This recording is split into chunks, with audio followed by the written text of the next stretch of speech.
Battle of Kamdesh. The Battle of Kamdesh took place during the war in Afghanistan. It occurred on October 3, 2009, when a force of 400 Taliban assaulted the American Combat Outpost COP Keating near the town of Kamdesh in Nuristan Province in eastern Afghanistan. The attack was the bloodiest battle for U.S. forces since the Battle of Wanat in July 2008, which occurred 20 miles away from Kamdesh. The attack on COP Keating resulted in 8 Americans killed and 27 wounded, while the Taliban suffered an estimated 150 killed. As a result of the battle, COP Keating was partially overrun and nearly destroyed. Observation post OP Fritsche was attacked simultaneously, limiting available support from that position. The coalition forces withdrew from the base shortly after the battle. A deliberate withdrawal had been planned some time before the battle began, and the closing was part of a wider effort by the top commander in Afghanistan, General Stanley McChrystal, to cede remote outposts and consolidate troops in more populated areas to better protect Afghan civilians. The Americans declared the outpost closed and departed so quickly that they did not carry out all of their stored ammunition. The outpost depot was promptly looted by the insurgents and bombed by American planes in an effort to destroy the lethal munitions left behind. After an investigation, 4 officers in the chain of command were disciplined for their failure to adequately support the base. 8 aviators were awarded the Distinguished Flying Cross for helping defend the base. Staff Sergeant Clinton Wormshire and Staff Sergeant Tag Carter were awarded the Medal of Honor for their actions during the battle. Kamdesh base origins. In 2006, Allied commanders identified the Kamdesh area to be key to denying anti-coalition militia the required access to supply lines crossing into and out of nearby Pakistan. This strategy depended upon extending government control by building and maintaining provincial reconstruction team bases. The Allies hoped that extending these bases into Nuristan, one of the most remote and isolated eastern provinces in Afghanistan, they could demonstrate to the entire Afghan population the government's credibility and power. These bases were a key element of the American counterinsurgency strategy. Colonel John W. Nicholson, Jr., commander of the 3rd Infantry Brigade Combat Team of the 10th Mountain Division, had observed that Kamdesh was located at a point where 3 of the valley systems from the Pakistan border in the north converged. Nicholson and officers of his command believed that much of the flow of weapons and troops from Pakistan could be stopped at Kamdesh.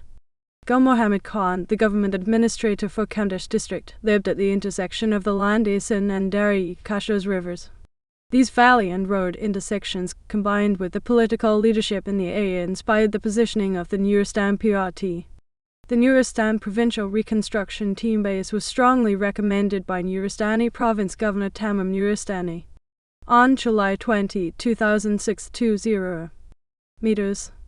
All of Cherokee Company and 1 platoon from Able Troop, 3-71 Cavalry Squadron dropped into Chinooks on landing zone Warhite, a cornfield on a ridge near Kamdesh, under command of Lieutenant Colonel Howard to garrison the area.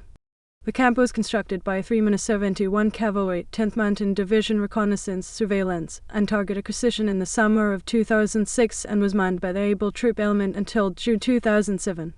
The area had not been occupied by any conventional U.S. forces prior to 3-71 Cavalry's takeover, although Special Operations Forces operated in the area on a very limited basis.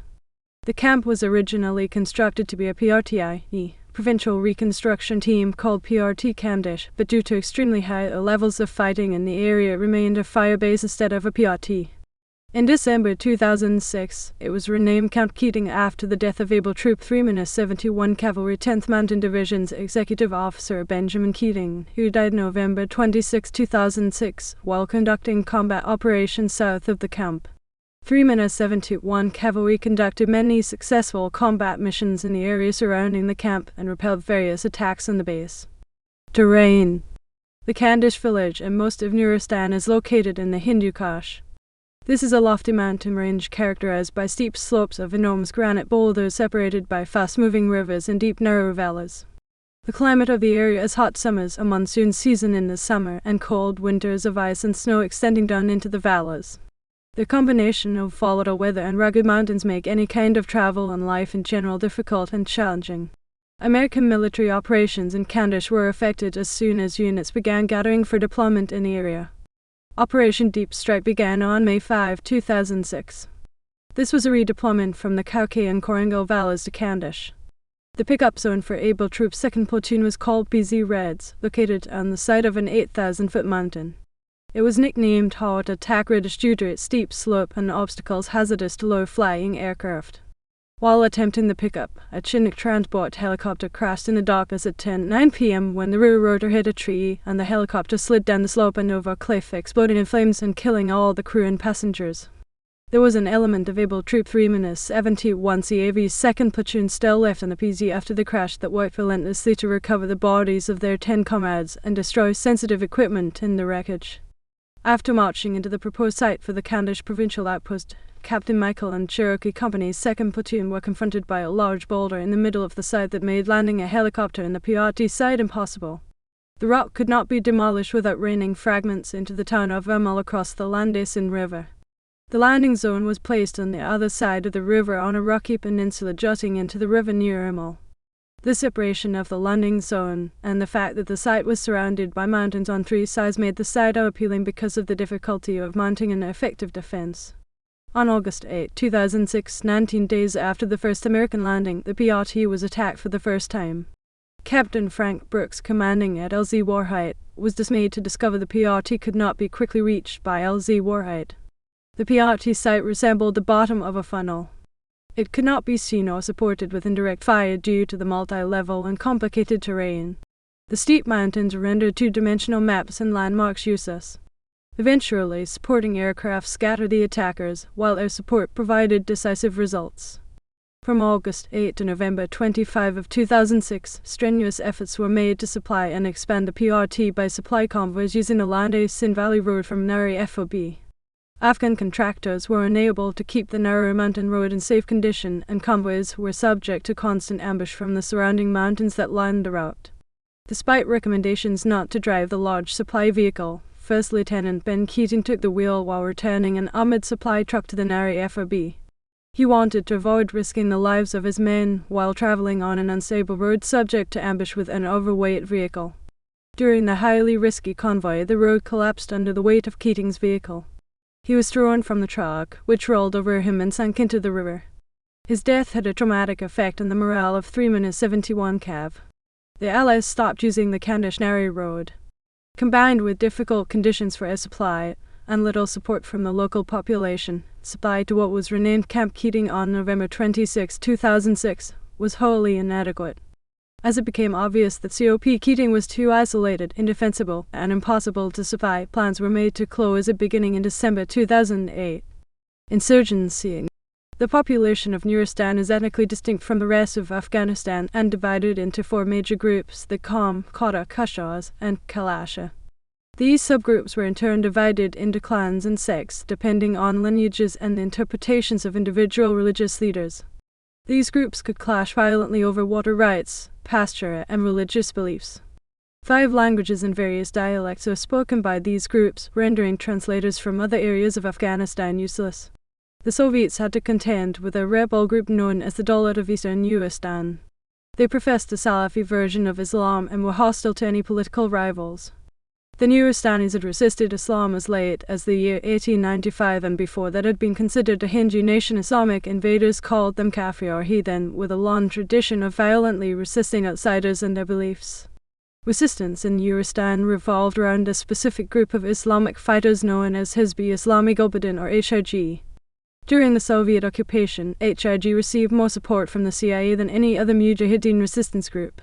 When it came to infiltration from Pakistan and setting ambushes, the HIG was regarded as the most skillful.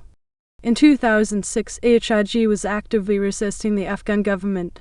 When Captain Aaron Swain of Cherokee Company had sounded out Afghan border police commander Ahmed Shah about setting up near Kamdesh, he was told that HIG insurgents tried to blow up Shah's jeep on his last trip there and it was a bad place. Tactics. American troops in Nuristan found themselves directly in opposition to the HIG forces. Colonel Pat Donahue, the former commander of the 3rd PCT, believed that the Nuristani population was essentially neutral, hostile to any outside groups, and so isolated that resources allocated to the region would be wasted. These resources were limited by the fact that only 5,000 American troops were available to occupy a rugged area the size of Virginia that had little infrastructure. A new counterinsurgency strategy seemed to offer a way around these problems. Known as coined and refined by General David Petraeus, commander of U.S. forces in Afghanistan, the Army and Marine Counter-Insurgency Field Manual Frequency Modulation 3-24 was to convert the population of Nuristan to American goals. Unlike Donahue, Nicholson was a supporter of COIN in addition to seeing Kamdesh as a decisive control point. The basic approach to victory by the PRT involved 3 steps: separate the enemy from the people, link the people to their government, transform Afghanistan by economic development and the creation of a national infrastructure. Nicholson hoped the PRT would see the process to be developed by the Nuristanis rather than imposed from the outside. Lieutenant Keating, first commander of the Kamdesh PRT, was determined to make COIN a success in the region. Lieutenant Colonel Mike Howard, squadron commander, saw COIN as a process of providing 3 services: provide clean water by installing gravity-fed pipelines, repair the hydroelectric plants in Erbil and Kamdesh, set up new plants in Mardish and Gawardish. New roads will be the final stage, built and maintained by local contractors. This would improve the local economy while providing improved communications with the central government and the rest of the nation. $1.33 million was budgeted for these projects. This had the potential to boost the local economy, which had seen few civic improvements. Keating saw these programs as producing mixed results. Villagers and clans who were left out of these projects were resentful and quick to turn against the Americans. Haji Yunus, a village elder of Gawardish and contractor for an electric plant, was kidnapped and murdered.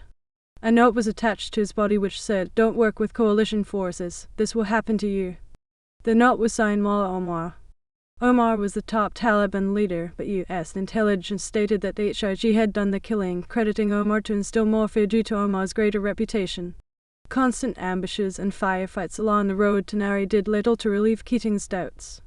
"The little bastards keep shooting at us every day," was Keating's assessment. After Keating's death, a night letter appeared on the door of the Upper Kamdesh Mosque on April 29, 2007.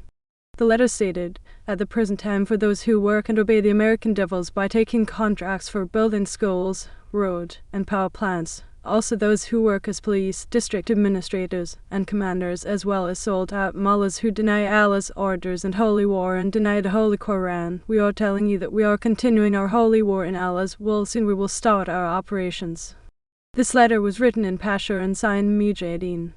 The following day, insurgents kidnapped and murdered Fazal Ahad, an elder from Badmak who was attempting to end the Com/Kata tribal disagreements by arranging a meeting in Kamdesh. In response to this, the local Afghan officials sent more government troops into the area. These troops were ambushed on the Nari-Kamdesh road and shot up badly enough to prevent their arrival in Kamdesh. The closeness of the action and coordinated fire from both sides of the valley indicated that the attackers in this ambush were different from the groups that had been using sporadic, long-range, harassing fire.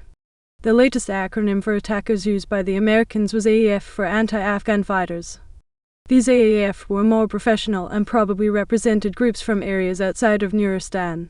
AAF would disguise themselves in ANA uniforms and set up fake checkpoints to extract taxes and tolls from local contractors and allied themselves with smugglers transporting illegal timber and gems into Pakistan.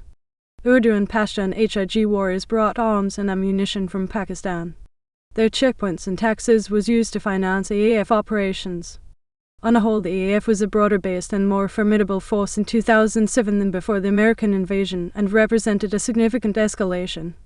At the end of May 2007, Bulldog Troop 1-91 Cavalry Squadron 173rd Airborne Brigade Combat Team arrived at COP Keating. They were commanded by Captain Tom Bostic. The first of these would be Operation Mountain Roman II, an effort to extend a series of observation posts west to control the villages between COP Keating and the Afghan village of Sarat Kohe. Extending control further along the river was expected to counter the AAF expansion and activity in the summer of 2007. The AAF responded to this advance with a well-organized ambush on July 26, 2007 in the river valley at Sarat Kohe. AAF forces involved fit the pattern of the improved force in that they were uniformed and equipped as Afghan army and police forces with the latest weapons and radios issued to government Afghan forces along with ski masks. They made sustained attacks over a 2-day period, drawing American support forces and widespread air forces into the battle. Despite air and artillery support, the American forces suffered significant losses. Captain Bostic was killed by a rocket-propelled grenade. Staff Sergeant William Ryan Fritsche was killed by rifle fire. 7 other Americans and 1 ANA soldier were wounded. The Battle of Kohe made good on the threats of the night letter. It also showed Lieutenant Colonel Chris Colenda, commander of American forces in RA with a crisis. AAF operations were expanding, supported by Taliban organizations in Pakistan. American forces formed a thinly held and poorly supplied picket line from Nari to Kamdesh along the river. The American forces were too outnumbered to survive sustained combat. Something had to be done to bring Nuristan onto the American side. The first effort was made by First Lieutenant Dave Roller. He decided that American soldiers' battle rattle war gear gave the impression of soulless killing machines. Encased in armor, helmets, and weapons, Americans appeared to be looking for a fight. Roller attended his next meeting with village leaders dressed in a t-shirt and shorts. He discussed their common values as leaders of families and communities working toward a better future. Malawi Abdul Rahman was a local elder impressed with this new approach. He began building a consensus of village elders in support of the Afghan government. Through the summer and fall of 2008, Captain Juri Hutto, COP Keating's new commander, expanded this initiative. Hutto had worked for years on coin campaigns in Central America. The 100-man SHURA. By October 2007, the elders and mullahs of the Kamdesh area had been inspired by Rahman to gather at Kamdesh for a mass meeting, or SHURA, to plan the future of Nuristan. This series of meetings over 2 days involved more than 800 representatives of the people of Nuristan and had the goal of bringing order and economic development to the region. The village leaders elected a representative council of 100 members to form a SHURA that would produce a regional security plan and obtain an agreement with the American military and the Afghan quasi-government. This agreement would recognize the authority of the 100-man SHURA and provide funds for economic development.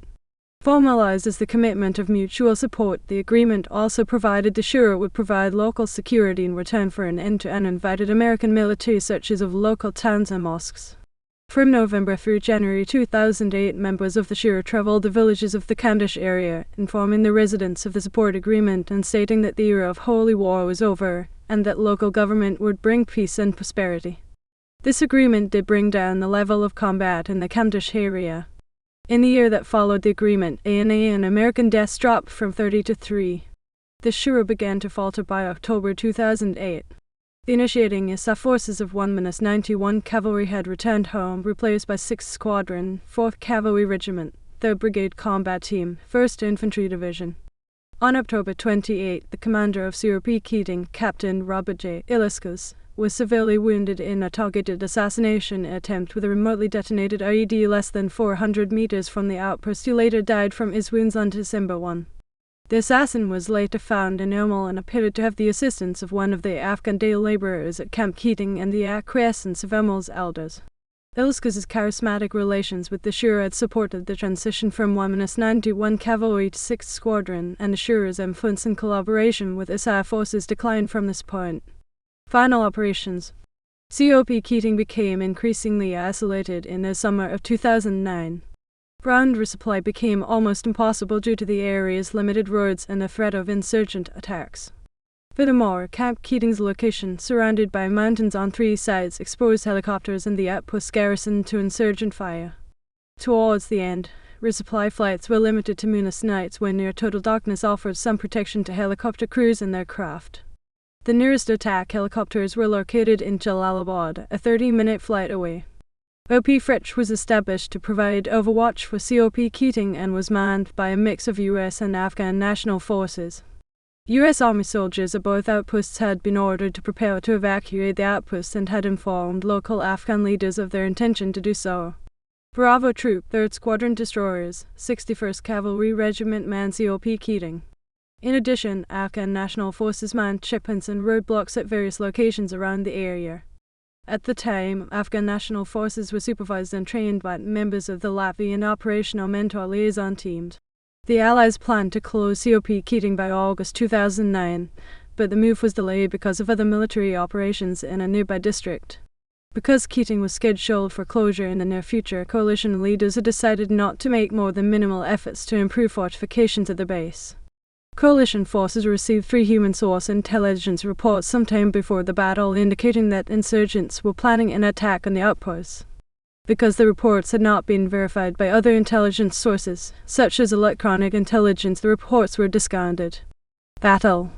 At about 3:00 am on October 3, over 350 Taliban-backed insurgents ordered all Kamdesh villages to leave the area.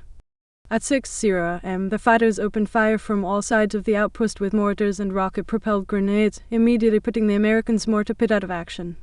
Within 2 minutes of the beginning of the attack, American forces suffered their first casualty.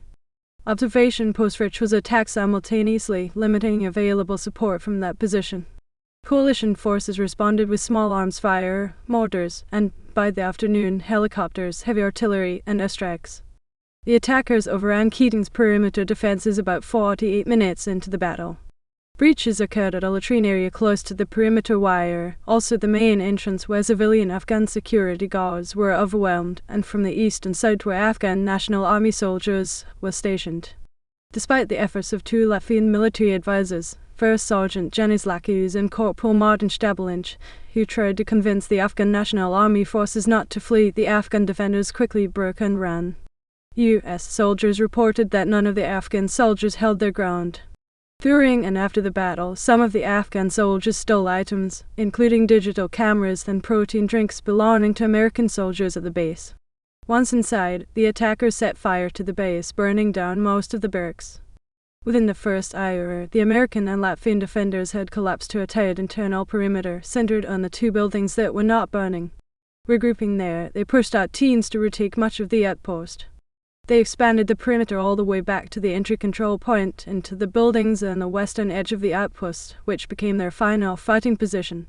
U.S. air support directed by Sergeant Armando Avalos, Sergeant Jason Sutter, and First Lieutenant Cousin Schroed, including attack helicopters, A-10s, a B-1 bomber, and F-15 fighters, destroyed the local mosque, where much of the insurgent service fire originated.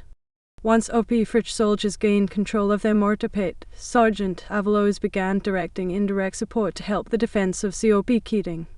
2 USAF F-15E fighter bombers circled overhead, led by Captains Mike Polidor and Aaron Dove and their wingmen, First Lieutenant Justin Pavoni and Captain Ryan Bowen, for almost 8 hours, helping coordinate airstrikes by 19 other aircraft.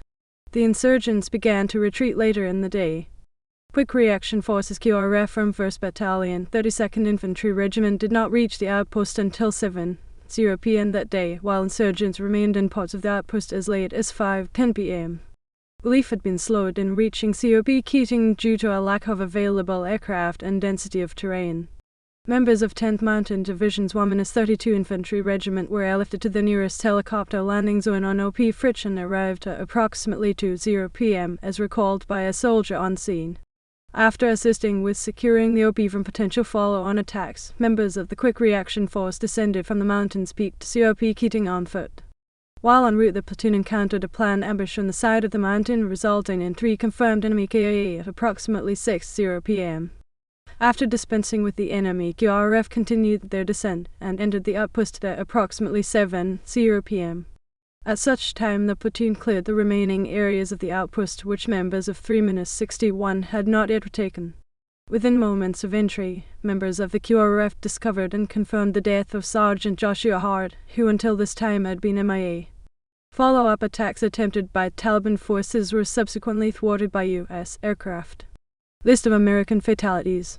Name, date of birth, place of birth, experience, cause of death, SSG Justin Timothy Gallegos, January 24, 1982, Texan. Azota served with the United States Army since 2003 and participated in Iraq War, killed by a single gunshot wound in the head. SGT Christopher Todd Griffin, April 10, 1985, Conchilo, Michigan, served with the United States Army since 2004 and participated in Iraq War, killed by multiple gunshot wounds in the head and body. SGT Joshua Mitchell, Hart, September 6, 1985, Manteca, California, served with the United States Army since 2006 and participated in Iraq War, killed by multiple gunshot and RPG wounds in the head and upper body. SGT Joshua John Cook, July 19, 1979, Tom Aston, Maine, served with the United States Army since 2005, shot in the head by a Taliban sniper after being wounded by RPG fire. SPC Stephen Lee Mace, April 11, 1988, Lovettville, Virginia, served with the United States Army since 2008, died of his wounds after his legs were hit by RPG shrapnel. SSG Vernon William Martin March 20, 1984 Brooklyn, New York City served with the United States Army since 2004 and participated in the Iraq War. Died of his wounds after his leg was hit by a single gunshot wound. SUT Michael Patrick Skuse October 5, 1986 Lincoln, Nebraska served with the United States Army since 2005 and participated in Iraq War. Shot in the neck by a Taliban sniper. PFC Kevin Christopher Thompson February 11, 1987 San Mateo County, California served with the United States Army since 2008, killed by a single gunshot wound to the face while in the base mortar pit. Aftermath: 8 U.S. soldiers were killed and 27 wounded. 8 Afghan soldiers were wounded, along with 2 Afghan private security guards. The U.S. military estimated that 150 Taliban insurgents were also killed as a result of repulsing the assault. American forces had already planned to pull out of the area as part of a plan to move forces to more densely populated areas, so closure of the base was imminent when the attack occurred. The attack accelerated those plans, with the troops' departure taking place so quickly after the battle that some munitions were abandoned. The outpost's depot was promptly looted by the insurgents and bombed on October 6 by a B-1 bomber in an effort to destroy the lethal munitions left behind. On October 5 and 6, coalition troops conducted operations in the area in an attempt to locate and destroy the Taliban forces responsible for the attack on the outposts. Another 10 Afghan soldiers and several Taliban were killed during these operations. Investigation. Following the battle, the U.S. Central Command conducted an investigation on what had occurred, led by U.S. Army General Guy Swan. The report, released to the public in June 2011, concluded inadequate measures taken by the chain of command facilitated the attack, but praised the troops fighting at the base for repulsing the attack with conspicuous gallantry, courage, and bravery. 4 U.S. Army officers, Captain Melvin Porter, Captain Stoney Portes, Lieutenant Colonel Robert Brown, and Colonel Randy George, who oversaw COP Keating, were admonished or reprimanded for command failures. In a report released to the public, the U.S. Army concealed the names of the 4 disciplined officers. Decorations. 27 soldiers were awarded the Purple Heart for wounds sustained in combat. 37 soldiers were awarded the Army Commendation Medal with V Device for Valor.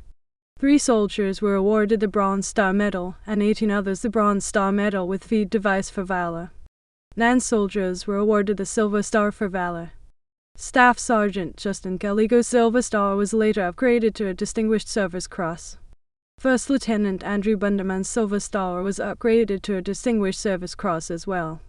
The flight crews of 3 United States Army H-64D Apache helicopters were later decorated for actions during the battle.